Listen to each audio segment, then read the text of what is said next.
তার মানে স্বামী স্ত্রীর সম্পর্কটা এরকম, মিলেমিশে ভালোবেসে একাকার, ঠিক কি না?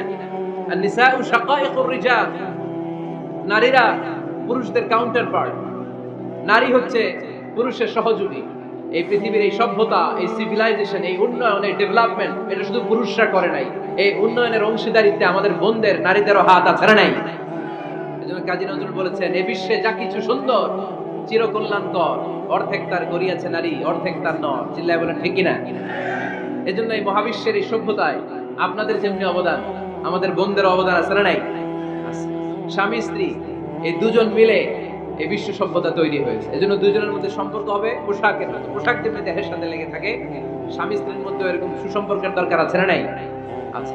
আজকে আমরা জানার চেষ্টা করব কি করে স্বামী আর স্ত্রীর মধ্যে এই সুসম্পর্ক বাড়ানো যায়, ইনক্রিজ করা যায়। কি করে আমাদের মধ্যে মারামারি, কাটাকাটি, ঝগড়া, ডিভোর্স এই রেটটা কমানো যায়, এ ব্যাপারে আমাদের জানার দরকার আছে না নাই? ইসলামী শরিয়া স্বামী স্ত্রী প্রত্যেককে ইন্ডিভিজুয়ালি আলাদা আলাদা কিছু দায়িত্ব দিয়েছে। স্বামীকে কিছু দায়িত্ব দিয়েছে, আবার স্ত্রীকে কিছু দায়িত্ব দিয়েছে, আবার উভয়কে কিছু দায়িত্ব দিয়েছে। আমরা শুরুতে স্বামী স্ত্রীর উভয়কে আল্লাহ তাআলা কি দায়িত্ব দিয়েছে এটা জানবো। তারপরে স্ত্রীদেরকে আল্লাহ তাআলা কি দায়িত্ব দিয়েছেন সেটা জানবো। সবশেষে স্বামীদেরকে আল্লাহ তাআলা কি দায়িত্ব দিয়েছে সেটা জানবো। এই দায়িত্বগুলো পালন করার মধ্য দিয়ে দাম্পত্য জীবনকে সুখময় করে দিবে কে? আল্লাহ। শুরুতে আমরা জানবো যে কালেক্টিভ রেসপন্সিবিলিটি, যৌথ দায় দায়িত্ব কি আছে স্বামী আর স্ত্রী, কেমন করে দাম্পত্য জীবনকে সুখময়, শান্তিময় করতে হয়। একটা দাম্পত্য জীবন কলহমুক্ত করতে চাইলে, সুখময় করতে চাইলে সর্বপ্রথম স্বামী স্ত্রীর যেটা খেয়াল রাখতে হবে সেটা হচ্ছে স্বামী স্ত্রীর উভয়ের স্যাক্রিফাইসের মানসিকতা থাকা লাগবে। স্যাক্রিফাইস, আওয়াজ করে আমার সাথে সাথে বলেন স্যাক্রিফাইস। এই স্যাক্রিফাইস ছাড়া দাম্পত্য জীবন টিকবে? দুইজনেই যদি ঝগড়া করে, দুইজনেই যদি রেগে যায়, ঝামেলা আছে না নাই? স্বামী রেগে গেলে স্ত্রীকে থেমে যেতে হয়, আবার স্ত্রী রেগে গেলে স্বামীকে থেমে যেতে হয়। স্বামীও যদি রেগে যায়, স্ত্রীও যদি রেগে যায়, তাহলে তৃতীয় বিশ্বযুদ্ধ বেঁধে যাবে, ঠিক কি না? এই জন্য রেগে গেলেন তো হেরে গেলেন, রাগা যাবে না। স্বামী যদি রেগে যায়, স্ত্রী থেমে যেতে হবে। স্ত্রী যদি রেগে যায়, স্বামী থেমে যেতে হবে। এটাই দাম্পত্য জীবনের সুখ আর সমৃদ্ধির মূল ফর্মুলা। স্যাক্রিফাইস করতে হবে। এর কারণ আপনি যদি দোষ খুঁজতে শুরু করেন, দোষ ছাড়া পৃথিবীতে মানুষ নাই, ঠিক কি না? No one is perfect in this world. এই পৃথিবীতে কেউই পারফেক্ট না। আপনি যে আপনার স্ত্রীর দোষ খোঁজেন, আপনারও দোষ আছে না নাই? আবার ভাবি যদি আপনার খালি দোষ খোঁজে, ভাবিরও দোষ আছে না নাই? না। এজন্য দোষ খুঁজবেন না, স্যাক্রিফাইস করেন, একটু মানিয়ে নিন। দাম্পত্য জীবনটা এরকমই, একটু ছাড় দিতে হয়, একটু মানিয়ে নিতে হয়। দাম্পত্য জীবনে কখনো মন খারাপ, কখনো মন ভালো, কখনো রোদ, কখনো বৃষ্টি, এই নিয়েই দাম্পত্য জীবন, ঠিক কি না? তাহলে দাম্পত্য জীবনে যদি আমরা সুখ পেতে চাই, সকল নবদম্পতিকে বলবো একটু ছাড় দেওয়ার মানসিকতা বিল্ড আপ করেন। একটু মানিয়ে নেন, একটু মানিয়ে নেন, একটু ছাড় দেন, একটু মিলেমিশে চলেন। এই স্যাক্রিফাইস আমাদের জীবনটারে, আমাদের দাম্পত্য জীবনটাকে একটা জান্নাতি দাম্পত্য জীবন বানায় দিবে, ঠিক কি না? দাম্পত্য জীবনকে সুখী করার 2 নাম্বার ফর্মুলা হচ্ছে ঝগড়া করা যাবে না। আপনারা ঝগড়া করেন নাকি? হ্যাঁ, বউয়ের সাথে ঝগড়া করেন না এরকম বিবাহিত পুরুষ কে কে আছেন দেখি এখানে? হাত তুলছে নাকি? বিশ্বাস হয় আপনাদের? হ্যাঁ, অনেক ঝগড়া। হ্যাঁ, আচ্ছা, মেয়েরা বেশি করে? না না, এই মহিলা প্যান্ডেল আছে এদিকে, এদেরকে জিজ্ঞেস করলে বলবে সব দোষ আপনাদের, আর আপনারা দোষ দিচ্ছেন এদের। তো ঝগড়া করবেন না মেহরবানি করে, সম্মানিত ভাইরা, ঝগড়া করবেন। কারণ এই ঝগড়া থেকে, সামান্য ঝগড়া থেকে অনেক সময় বিচ্ছেদের দিকে চলে যায় সম্পর্ক। ছোট্ট ঝগড়া থেকে যেতে যেতে ঝগড়া বাড়তে বাড়তে ডিভোর্সের দিকে গড়ায়, এরকম আছে না নাই? না, সামান্য ঝগড়া যদি বেঁধে যায়, শয়তান এটার মধ্যে বাতাস দেয়, এটাকে বাড়াতে বাড়াতে শয়তান অনেক বড় করে। ইমানদারদের পরিবার ভেঙে গেলে শয়তান খুশি, আর ইমানদারদের পরিবার টিকে থাকলে আমার আল্লাহ খুশি। আমরা কার খুশি চাই? জোরে বলতে হবে, খুশি চাই কার? শয়তান সব সময় চায় ইমানদারদের ফ্যামিলি ভেঙে দিতে। Always he tries his level best to break down the relationship of a mu'min family. একজন ইমানদারের ফ্যামিলি কি করে ব্রেক ডাউন করে দেয়। এজন্য ঝগড়াই করব না। আপনি ঝগড়া করলে ভাবি যেন ঠান্ডা থাকে, ভাবি ঝগড়া শুরু করলে আপনি ঠান্ডা থাকবেন। ঝগড়া করা যাবে না, কিন্তু ঝগড়া হয়ে যায় ফ্যামিলিতে, এটাকে চেক দিতে হবে। ঝগড়া নিয়ে অনেক মজার মজার গল্প আছে। একটা গল্প দিয়ে আজকে শুরু করি। এক লোক মাহফিল শেষ করে 11টার দিকে বাসায় ফিরেছে। তো বাসায় ঢোকার আগে তার ওয়াইফকে ফোন দিয়েছে। ফোন দিয়ে বলতেছে, এই মাহফিল শেষ, আমি কিন্তু বাসায় চলে আসতেছি, শুরু করার আগে তাড়াতাড়ি দরজাটা খুলো। তো স্ত্রী আবার রাতের খাবার স্বামীকে ছাড়া খায় না। তো স্ত্রী দরজা খুলে দাঁড়ায় আছে, স্বামী বেচারা আসছে। আসার পরে স্ত্রীকে বলতেছে, এই শুরু করার আগে রাতের খাবার দিয়ে দাও, খেয়ে নি। তো স্বামী ওয়াশরুম থেকে ফ্রেশ ট্রেশ হয়ে আসছে, স্ত্রী বেচারিও ডাইনিং টেবিলে খাবার দিয়েছে। এবার স্বামীও খেতে বসেছে, স্ত্রীও খেতে বসেছে। স্বামী আবার বলতে আরম্ভ করেছে, শুরু করার আগে ফ্যানটা ছাড়ো, খুব গরম লাগতেছে। এবার তো স্ত্রী রেগে মেগে আগুন, কি আসার পর থেকে শুরু করার আগে, শুরু করার আগে, শুরু করার আগে, কি শুরু করার আগে? স্বামী বলতেছে, এই তো শুরু হয়ে গেল, এই শুরু হয়ে গেল। মানে কি? ঝগড়া। নীলফামারীর ভাইয়েরা, এটা শুরু করা যাবে না। শুরু করবেন আপনারা? ঝগড়া করবেন? আমাদের ফ্যামিলিগুলো থেকে ঝগড়াকে আজকে থেকে আমরা নো বলে দিলাম। মানে না, ঝগড়াকে কি বললাম? সবাই বলতে পারেন না, আওয়াজ করে বলেন, ঝগড়াকে আমরা কি বলবো? নো। ঝগড়া করা যাবে না। শয়তান ঝগড়া বাঁধাতে খুব উস্তাদ। সহিহ মুসলিমের হাদিস, ইন্না ইবলিসা ইয়াদাউ আরশাহু আলাল মা সুম্মা ইয়াবআসু সারায়াহু। ইবলিস তার সিংহাসন গেড়েছে সাগরের উপরে। ইবলিসের সিংহাসন কিসের উপরে? বিশাল বড় সাগর আর মহাসাগরের উপরে ইবলিস শয়তান তার সিংহাসন নিয়ে বসা।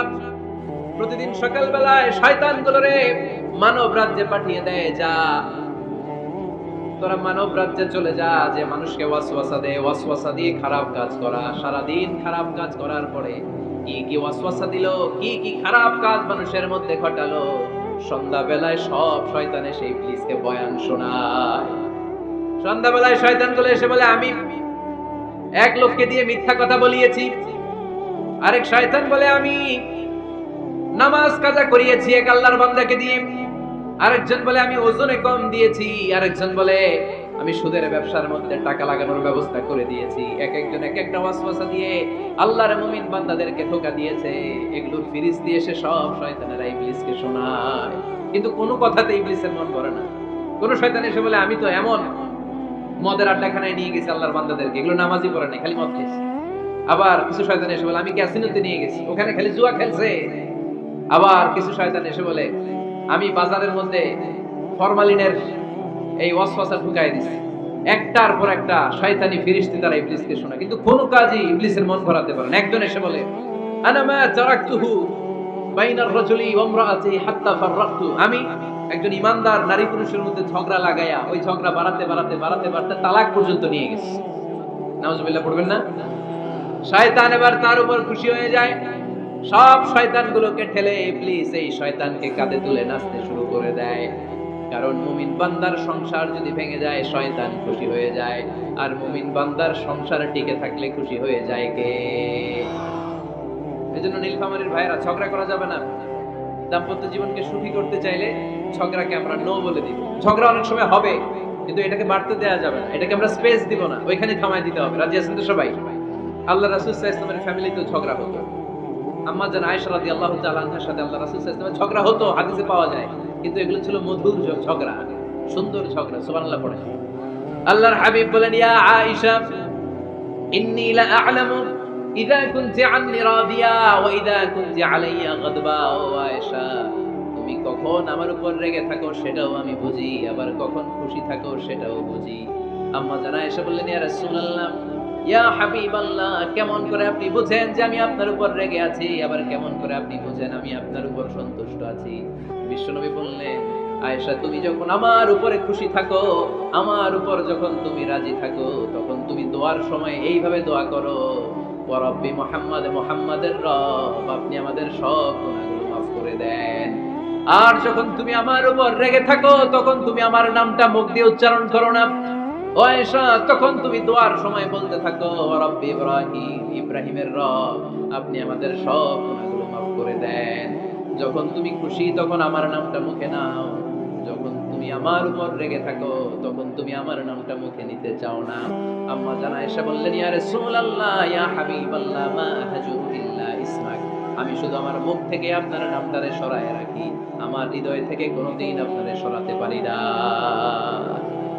মা হাজুর ইল্লা ইসমান নবী হে, আমি তো শুধু মুখ থেকে আপনার নামটারে বাদ দেই, আমার হৃদয় থেকে তো আপনারে বাদ দিতে পারি না। আমার হৃদয় পুরোটা জুড়ে শুধু আপনি আর আপনি। চিল্লায় পড়েন আল্লাহু আকবার। তার মানে আম্মা জান আয়েশাও আল্লাহ রাসূল সাল্লাল্লাহু আলাইহি ওয়াসাল্লামের উপর রেগে থাকতেন মাঝে মাঝে। বিশ্বনবী মাঝে মাঝে রাগ করতেন। একবার খুব বেশি রাগারাগি হয়ে গেল, অনেক ঝগড়া হয়ে গেল। এবার আল্লাহ রাসূল সাল্লাল্লাহু আলাইহি ওয়াসাল্লাম খেয়াল করলেন না, এত ঝগড়া তো করা ঠিক হবে। তখন আল্লাহর হাবিব সাল্লাল্লাহু আলাইহি ওয়াসাল্লাম বললেন, আয়েশা চলো মিটমাট করি। কি করি? হ্যাঁ, মিউচুয়াল করি না, মিটমাট। এই যে ঝগড়া লাগলে আবার যে মিলায় দেয়, এটার কি বলেন আপনারা নীলফামারীতে? মিটমাট। আল্লাহর হাবিব সাল্লাল্লাহু আলাইহি ওয়াসাল্লাম বললেন, আয়েশা চলো আমরা মিটমাট করি, আমরা আর ঝগড়া না করি। আম্মা জান আয়েশা বললেন, ঠিক আছে চলেন মিটমাট করি। বিষ্ণু বললেন, ঠিক আছে একজনকে নিয়ে আসি যে দুজনের মাঝে মিটমাট করাই দিবে। কারে নিয়ে আসি? ওমরে ফারুককে নিয়ে আসি। আম্মা জান আয়েশা বলে, না আমারও গালিদ, ওমরের মেজাজ গরম, আমার ভয় লাগে। সুবহানাল্লাহ পড়বেন না? বিষ্ণু বললেন, তাহলে তোমার আব্বারে নিয়ে আসি। কই নিয়ে আসেন, আব্বারে খুব ভালো লাগে। বিষ্ণু বললেন, ঠিক আছে তোমার কথাই রইলো, ওমরকে ডাকবো না, তোমার আব্বা আবু বকরকে নিয়ে আসবো। বিশ্বনবী মিটমাট করার জন্য সাইয়েদনা আবু বকর রাদিয়াল্লাহু তাআলা আনহুকে ডেকে নিয়ে আসলেন।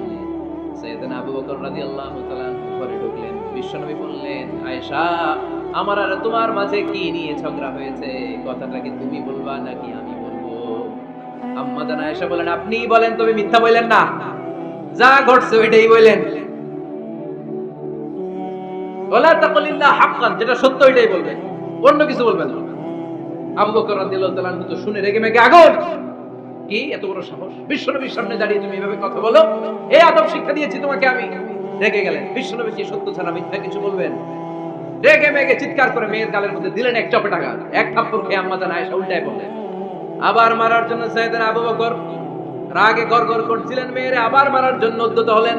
বিশ্বনবী অবস্থা ভয়ঙ্কর দেখে সাইয়েদনা আবু বকরের সামনে দুই হাত মেলে এইভাবে দাঁড়িয়ে গেলেন।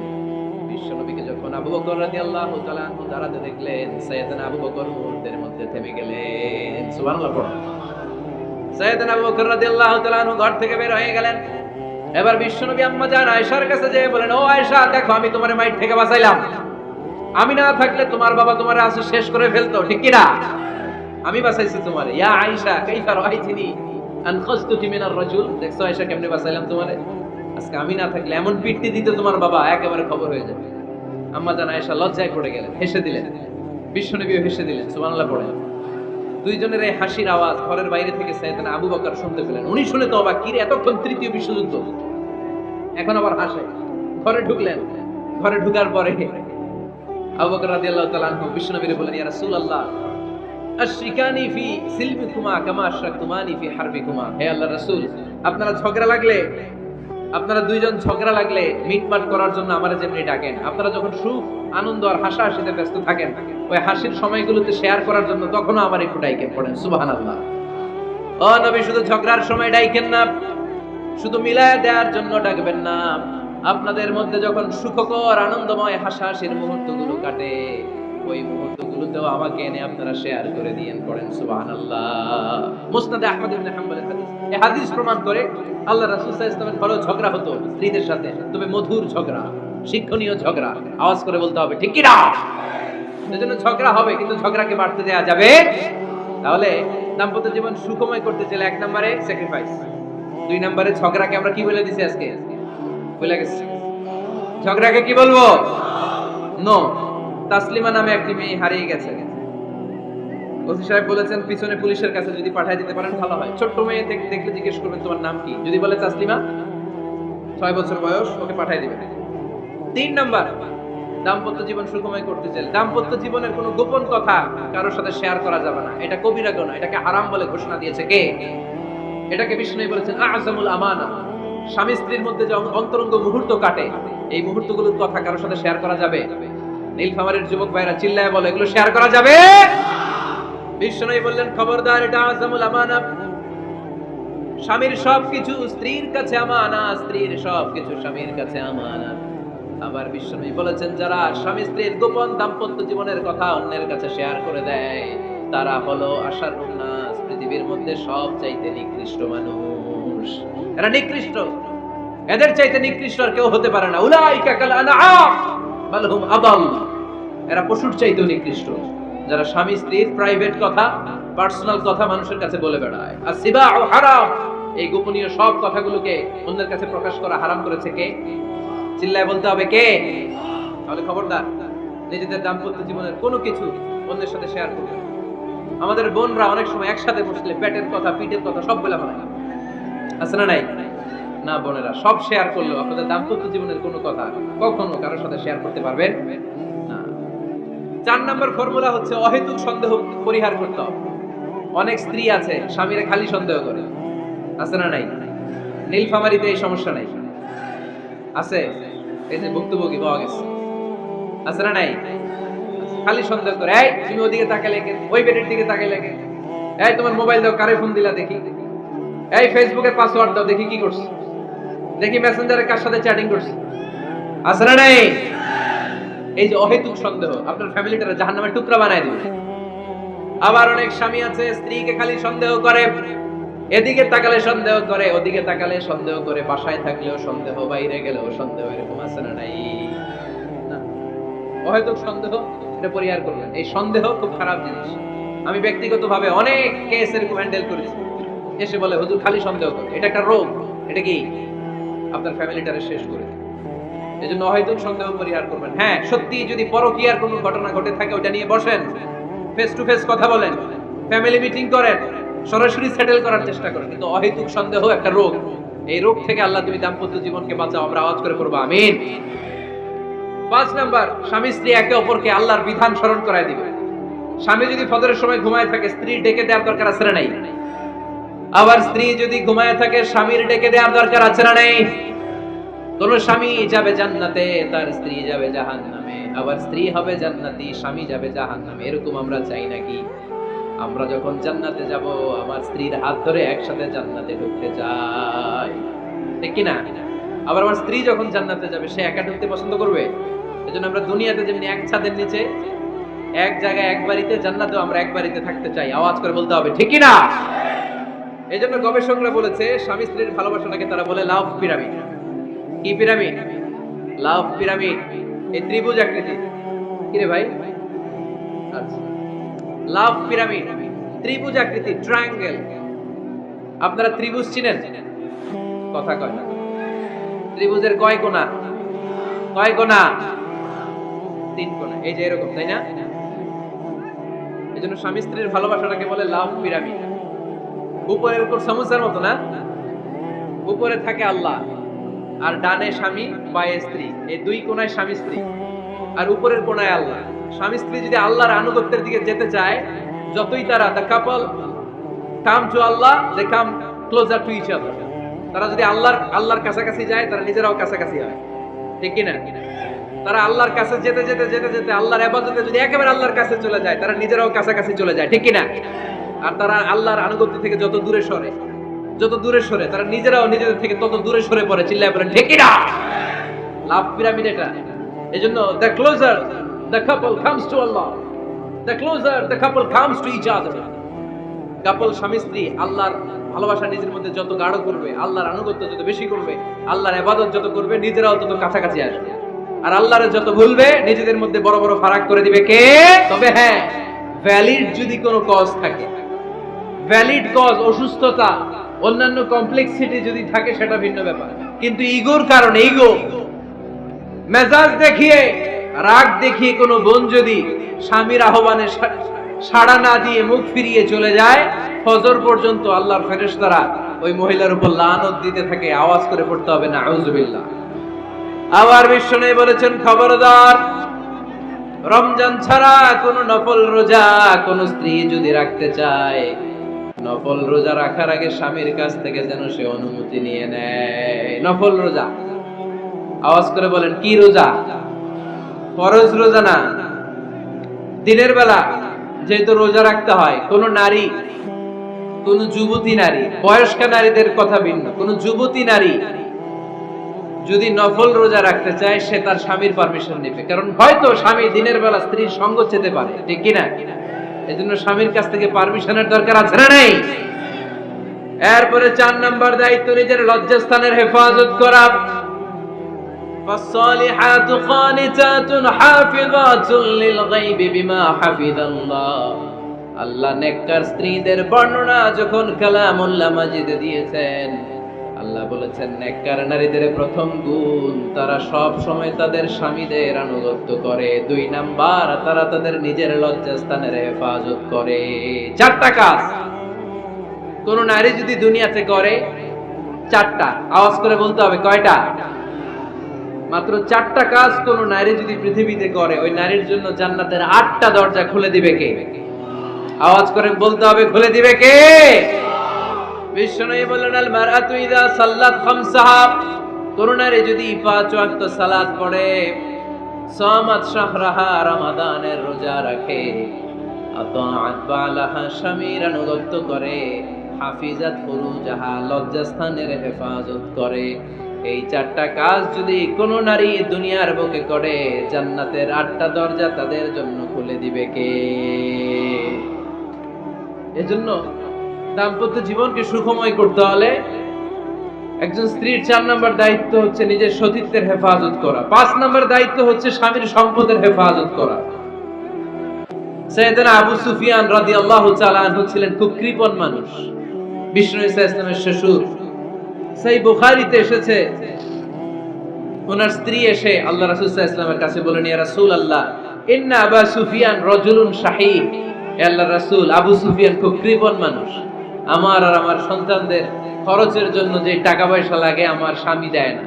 এখন আমার স্বামীর অনুমতি ছাড়া সিন্ধুক থেকে টাকা নেয় আমার জন্য জায়েজ কিনা? আল্লাহর হাবিব বললেন, হ্যাঁ, স্বামী যদি কৃপণ হয় তাহলে ফ্যামিলির খরচের জন্য যতটুকু দরকার অতটুকু নিতে পারবা, ওইটারে ক্ষমা করে দিবে কে? আমাদের অনেকের মধ্যে অনেক কৃপণ লোক আছে না নাই? এখানে নাই মাশাআল্লাহ। এই কৃপণ লোক যদি থাকে, আপনার অনুমতি ছাড়াও ভাবি আপনার পকেট থেকে টাকা নিতে পারবে। আজকে সব গোমর ফাঁস করে দিলাম। কৃপণ যারা, তাদের পারমিশন ছাড়া পকেট থেকে, আলমারি থেকে টাকা নিয়ে যতটুকু দরকার ফ্যামিলির ততটুকু খরচ করা যাবে, অতিরিক্ত খরচ করা যাবে না। 6 নাম্বার দায়িত্ব হচ্ছে ছেলে মেয়েদেরকে দেখাশোনা করা, ছেলে মেয়েদেরকে বুকের দুধ খাওয়ানো। অনেক মা আছে ছেলে মেয়েদেরকে বুকের দুধ খাওয়াতে চায় না, আছে না নাই? হ্যাঁ, ডানু খাওয়ায়, ডানু। আর কি খাওয়ায়? হ্যাঁ, মিল্ক ভিটা আর নিডো, নেসলে, সেরেলাক আর হ্যাঁ বায়োমিল। মাশাআল্লাহ, অনেক নাম জানেন তো আপনারা। তো মেডিকেয়ার, তো এই বুকের দুধ খাওয়াতে চায় না অনেক মায়েরা। মায়েরা যারা আছেন প্যান্ডেলে, আপনার বুকের দুধের মধ্যে বাচ্চাদের জন্য আল্লাহ রাব্বুল আলামিন ন্যাচারাল ভ্যাকসিন দিয়ে দিয়েছেন। চিল্লায় পড়েন সুবহানাল্লাহ। ন্যাচারাল, প্রাকৃতিক টিকা, বাচ্চার জীবনের প্রথম টিকাটা, সন্তানের জীবনের নবজাতক শিশুর প্রথম টিকাটা আল্লাহ তাআলা মায়ের বুকের শাল দুধের ভেতরে দিয়ে দিয়েছেন। সুবহানাল্লাহ পড়েন। টিকাগুলো তো বাজার থেকে কিনতে হয়, প্রথম টিকাটা আল্লাহ ফ্রি দিয়ে দিয়েছে। সুবহানাল্লাহ পড়বেন না? এজন্য রাব্বুল আলামিন বলেন, ওয়াল ওয়ালিদাতু ইউরদি'না আওলাদাহুন্না হাওলাইনি কামিলাইনি লিমান আরাদা আন ইউতিম্মা রাদাআ। দুনিয়ার প্রতিটা মায়ের উচিত টানা 2 বছর তাদের সন্তান সন্ততিদেরকে দুধ খাওয়ানো। কয় বছর? আওয়াজ করে বলতে হবে, কয় বছর? মায়ের বুকের দুধ যে ছেলেগুলো খায় না, এদের ব্রেনের গ্রোথ হয় না। এগুলো হয় বলদা নাম্বার 1। কি হয়? বলদা নাম্বার 1, ফার্মের মুরগির মতো এগুলা। ফার্মের মুরগি দেখছেন? হ্যাঁ, ফার্মের মুরগি দেখবেন যে দোকানে যখন কিনতে যাবেন, এটারে নিয়ে যেখানে ওজন করে ওইখানে বসা রাখলে ওইখানেই বসে থাকে, আধা ঘন্টায় উঠবে না, এটা বসেই থাকে। আর গ্রামের মুরগি দেখছেন, দেশি মুরগি, ধরতে পারবেন এটারে?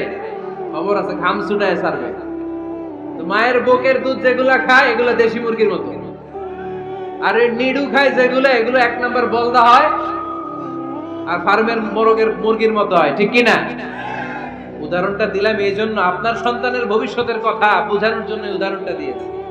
বুকের দুধ খাওয়াবেন, এর মধ্যে আল্লাহ তাআলা এমন নিউট্রিশন, পুষ্টি গুণ দিয়ে মায়ের বুকের দুধকে আল্লাহ তাআলা সমৃদ্ধ করেছে, বাচ্চার ব্রেইনের গ্রোথ হয়, বাচ্চার হাড্ডিগুলো খুব শক্ত হয়, সে ইনফিরিয়রিটি কমপ্লেক্সে ভোগে না, হীনমন্যতায় ভোগে না, জীবনের যেখানেই যাবে সেখানেই সে হবে সফল। চিল্লায় বলেন ঠিক কি না? অনেক মা আছে বুকের দুধ খাওয়াতে চায় না, ডানু খাওয়ায়, নিডু খাওয়ায়, আবার নিজেদের কাজের জন্য ব্যস্ত, ছেলে মেয়েদেরকে সময় দেয় না। আছে না নাই? নারীরা চাকরি করতে পারবে, হেজাব করে নিজেকে পর্দার মধ্যে রেখে শিক্ষকতা করতে পারবে, ডাক্তারি করতে পারবে, সব পেশায় তারা যেতে পারবে, নিজেদেরকে পর্দার মধ্যে রেখে হেজাব করে সব জায়গায় যেতে পারবে। কিন্তু সন্তানদেরকেও দেখাশোনার দরকার আছে না নাই? অনেক মায়েরা নিজেরা থাকে চাকরিতে আর ছেলে মেয়েদেরকে দিয়ে রাখে কাজের মেয়ের কাছে। আছে না নাই? মনে রাখবেন, আপনি যদি অফিসে চাকরিতে ব্যস্ত থাকেন আর ছেলে মেয়ে যদি কাজের মেয়ের কাছে মানুষ হয়, তাহলে ছেলে মেয়ে আপনার আচরণ পাবে না, সে কাজের মেয়ের বুয়ার আচরণ পেয়ে পেয়ে বড় হবে। চিল্লায় বলেন ঠিক কি না? এক একটা নারীকে আল্লাহ তাআলা এক একটা ফ্যামিলির ম্যানেজিং ডাইরেক্টর বানিয়ে দিয়েছে। A woman is an MD of a family. একজন নারী একটা ফ্যামিলির ম্যানেজিং ডাইরেক্টর। এখানে অনেক কাজ আছে মিয়া। এখানে তার ফুড ম্যানেজমেন্ট এনশিওর করতে হয়, এখানে অনেক ডিপ্লোমেসি জানা লাগে। একজন নারীকে ফ্যামিলিতে টিকে থাকতে হলে কূটনীতি লাগে, শাশুড়ির সাথে বউয়ের ঝগড়া আছে না নাই, ম্যানেজ করতে হয়। একান্নবর্তী ফ্যামিলি হলে স্বামীর ভাই বোন এদের মন মানিয়ে চলতে হয়, পুরো ঘরটাকে হ্যান্ডেল করতে হয়। এখানে আছে ফুড ম্যানেজমেন্ট, এখানে আছে ক্লিনিং ম্যানেজমেন্ট, এখানে আছে ডিপ্লোমাসি। পুরো ঘরের মধ্যে তো বিশাল একটা অফিস। এই কাজ ফেলে দিয়ে মহিলারা বাইরে ঘুরে বেড়ায় না, ফ্যামিলি সামলান। আপনি যদি ঘরমুখ হন তাহলে আপনার ফ্যামিলির মধ্যে বরকত দিয়ে এটাকে সমৃদ্ধ করে দিবে কে? তাহলে সুখী দাম্পত্য জীবনের 6 নম্বর ফর্মুলা হচ্ছে ছেলে মেয়েদেরকে সময় দেওয়া।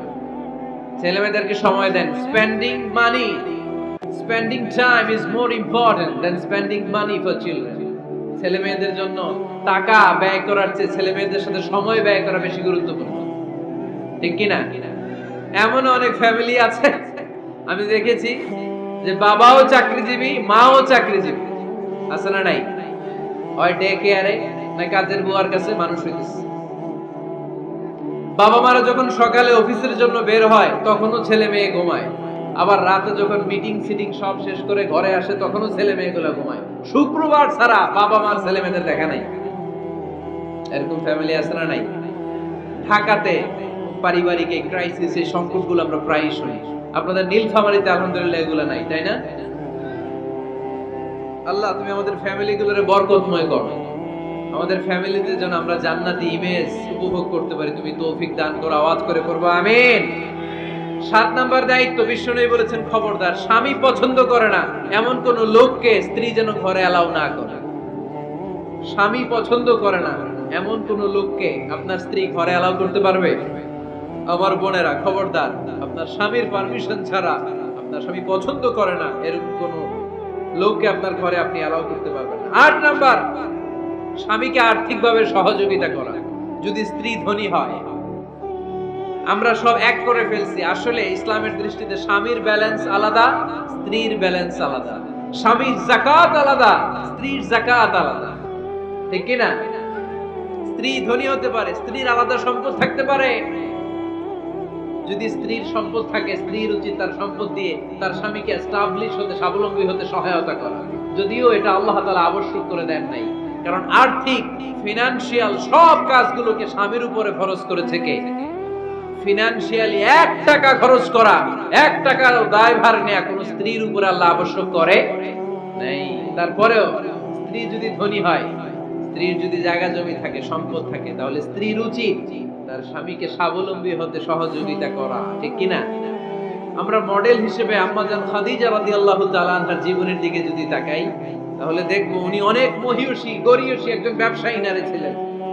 আম্মা জান খাদিজা রাদিয়াল্লাহু তাআলা আনহা ওনার ব্যবসায় স্টাফ হয়ে বিশ্বনবী ওনার সাথে পরিচিত হলেন। বিশ্বনবী আমানতদারিতায় মুগ্ধ হয়ে আম্মা জান খাদিজা বিশ্বনবীর বিয়ের প্রস্তাব দিলেন।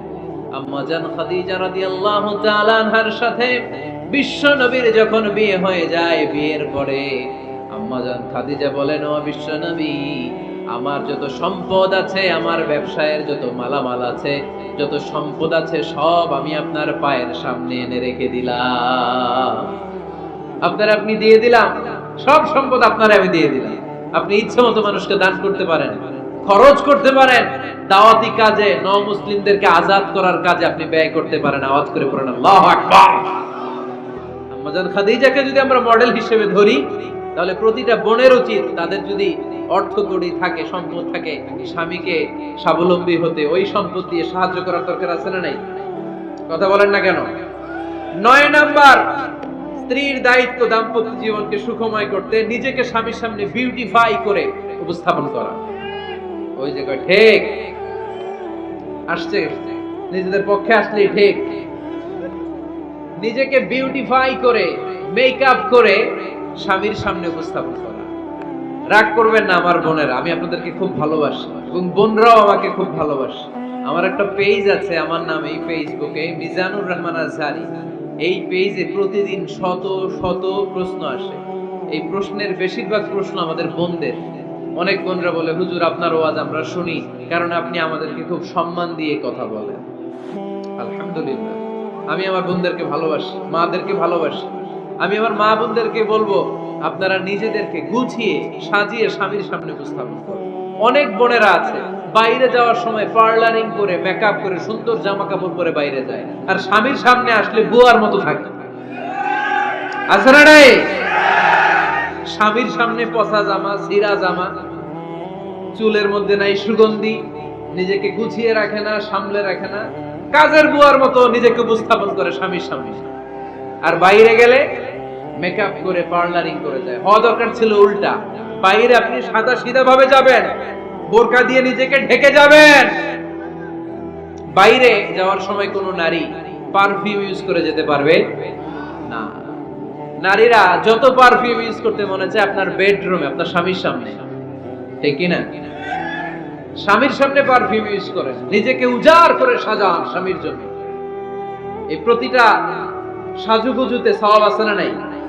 ইসলাম কতটা চেক এন্ড ব্যালেন্স, কতটা ভারসাম্যপূর্ণ জীবন ব্যবস্থা। খবরদার, নারীরা ডিওডোরেন্ট ইউজ করে বাইরে যেতে পারবে, যেটা সে তার আর্মপিটে ইউজ করে, কিন্তু ঝাঁঝালো পারফিউম বোরকার উপর দিয়ে মেরে কোন নারী বাইরে যেতে পারবে? কথা বলেন। সুনানে নাসাইর হাদিস, আল্লাহর হাবিব বলেন, আইয়ুমা ইমরাআতিন ইস্তা'তারাত নাফসাহা ফামাররাত আলা কওমিন লিয়াজিদু রিহাহা ফাহিয়া জানিয়া। কোন নারী যদি তার জামার উপর দিয়ে পারফিউম মেখে পুরুষ লোকের দৃষ্টি আকর্ষণের জন্য ঘরের বাইরে বের হয়, যতটা পুরুষ তার চেহারার দিকে লোলুপ দৃষ্টি নিয়ে তাকাবে, ততটা পুরুষের সাথে জিনার গুনাহ মহিলার আমলনামায় তুলে দিবে কে? পারফিউম মেখে যদি কোনো নারী বের হয় এই উদ্দেশ্যে যে ছেলেরা আমাদের প্রতি আকৃষ্ট হবে, যতটা ছেলে তার দিকে তাকাবে, প্রত্যেকটা ছেলের সাথে জিনার গুনাহ আল্লাহ তাআলা এমনি তার আমলনামায় তুলে দিবে। নাউজুবিল্লাহ পড়েন। এজন্য খবরদার, নিজেকে সাজিয়ে গুজিয়ে স্বামীর সামনে উপস্থাপন করুন, সাজিয়ে গুজিয়ে। অনেক স্ত্রীরা আছে